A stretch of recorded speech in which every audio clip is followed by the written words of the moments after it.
Tegas, Erdogan pastikan seluruh umat Islam tak akan menyerah hingga Israel kalah.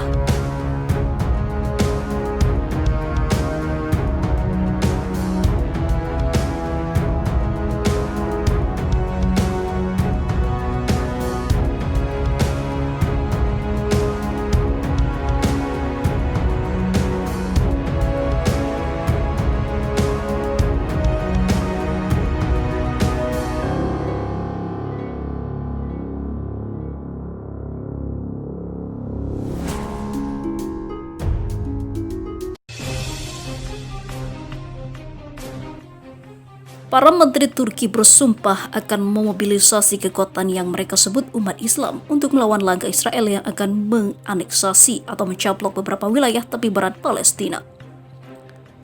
Janji itu salah satunya disampaikan Menteri Urusan Agama Turki Ali Erbas. Perjuangan kita akan berlanjut sampai Yerusalem benar-benar bebas, katanya seperti dikutip Yerusalem Post. Komentar Erbas muncul ketika para sarjana agama dan tokoh-tokoh kuat Turki yang dekat dengan kepemimpinan dan partai terkemuka negara itu ramai berdiskusi di forum online para cendekiawan Palestina.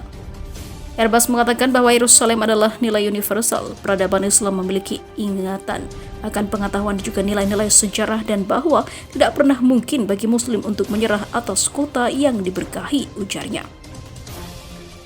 Pandangannya menggemakan pandangan Menteri Luar Negeri Turki Mevlut Cavusoglu yang mengatakan pada pertemuan Komite Eksekutif 10 Juni lalu bahwa Turki meletakkan dukungan penuh di belakang Palestina dalam melawan aneksasi Israel terhadap wilayah tepi barat. Komunitas Islam tidak akan pernah menyerah untuk negara Palestina yang berdaulat dengan Quds al-Sharif sebagai ataupun ibu kotanya. Quds al-Sharif adalah nama lain untuk kota Yerusalem. Erbas yang juga seorang profesor menunjukkan bagaimana pemerintah Turki berusaha mengadopsi perjuangan Palestina dan menjadikan Yerusalem sebagai alasan menyatukan umat Islam Timur Tengah untuk melawan Israel. Komentar Erbas adalah bagian dari retorika anti-Israel dengan menggunakan narasi agama. Retorika yang meningkatkan juga mulai menyarankan untuk mengubah Hagia Sophia, museum kuno, sebelumnya gereja di Istanbul, menjadi masjid. Pemerintah Turki sekuler pernah menghindari narasi keagamaan dalam urusan politik, tetapi para pemimpin negara itu saat ini melihat tujuan mereka sebagai langkah yang semakin religius. Turki pernah bertemu dengan Iran dan Malaysia serta negara-negara lain untuk membahas mata uang Islam dan stasiun televisi Islam selama setahun terakhir. Komentar oleh pejabat agama utama Turki adalah indikasi bagaimana Turki ingin menentang rencana Israel untuk aneksasi beberapa wilayah tepi barat. Mereka yang menduduki Yerusalem menemukan keberanian karena mereka melihat masyarakat Islam sebagai pihak yang tercerai-berai dan lemah, katanya. Menteri Luar Negeri Turki Mevlut Cavusoglu mengatakan bahwa rencana aneksasi oleh Israel menghancurkan semua harapan perdamaian abadi di Timur Tengah. Diplomat Ankara tersebut kerap menolak menyebut nama Israel dalam pertemuan Komite Eksekutif Kerjasama Islam. Jika kekuatan pendudukan melewati garis merah, kami, negara-negara Muslim harus menunjukkan bahwa ini akan memiliki konsekuensi, ujarnya.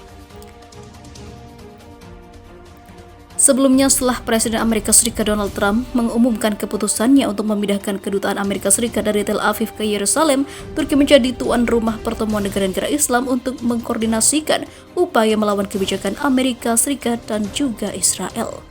Sementara itu, diberitakan sebelumnya. Dalam sebuah wawancara dengan sebuah surat kabar Israel, diplomat Rusia menyebut negara Zionis itu bertanggung jawab atas kerusuhan di Timur Tengah dan juga membela Iran serta sekutunya.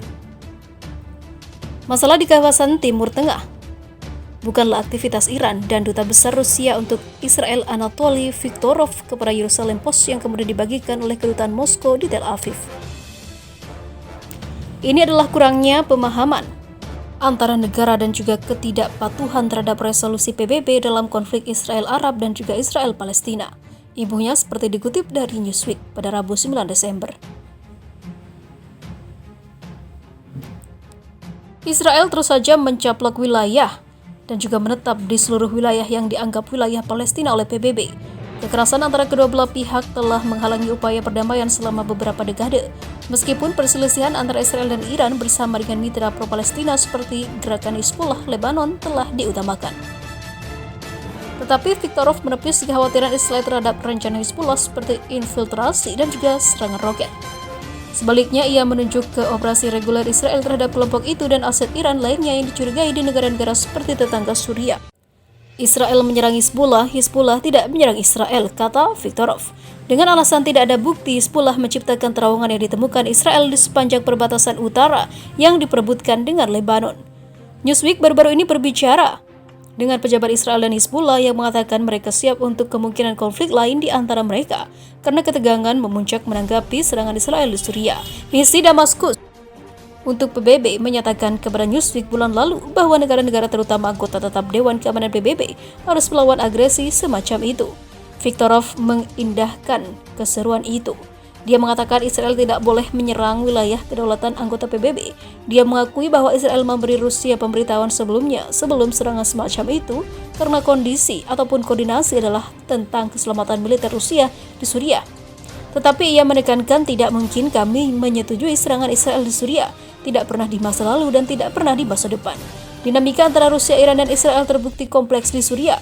Moskow dan Teheran berkoordinasi erat dalam upaya bersama mereka untuk mendukung Damaskus dalam perang selama hampir 1 dekade melawan pemberontak dan kelompok militan. Tetapi kepentingan mereka tidak selalu sejalan. Namun Rusia sebagian besar menyalahkan kekuatan asing yang bertindak Suriah tanpa dukungan pemerintah yang mengganggu pekerjaan untuk mencapai perdamaian di negara yang dilanda perang itu. Pada hari Jumat, Menteri Luar Negeri Rusia Sergei Lavrov memuji upaya Moskow untuk mematahkan punggung yaitu terorisme di Suriah sejak intervensi militer 2015 di sana dan mengkritik kehadiran Amerika Serikat di negara itu. Tugas untuk menyediakan kondisi kehidupan yang layak bagi jutaan warga Suriah yang telah selamat dari perang yang menghancurkan itu semakin mengemuka. Ini membutuhkan partisipasi dan seluruh komunitas dunia, kata Lavrov dalam dialog Mediterania 2020 di Roma. Kami dengan menyesal harus menyatakan bahwa dalam menanggapi perubahan konstruktif dalam penyelesaian politik, Damaskus menerima kehadiran ilegal pasukan Amerika Serikat di wilayahnya yang secara terang-terangan digunakan untuk mendorong separatisme dan juga untuk menghalangi pemulihan persatuan negara cetusnya. Diplomat top Rusia itu berbicara secara khusus menentang sanksi intensif Amerika Serikat yang dijatuhkan terhadap pemerintah Suriah selama pandemi COVID-19 yang telah mendatangkan malapetaka lebih lanjut pada runtuhnya ekonomi Suriah. Barat menunjukkan standar ganda yang menolak bantuan untuk Suriah bahkan ketika masalah kemanusiaan diangkat, ucap Lavrov.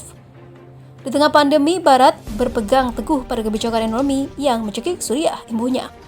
Meskipun Washington tidak menentang kehadiran Moskow di Suriah, mereka berupaya menarik pasukan yang terkait dengan Teheran, seperti yang telah dikomunikasikan Departemen Luar Negeri Amerika Serikat kepada Newsweek.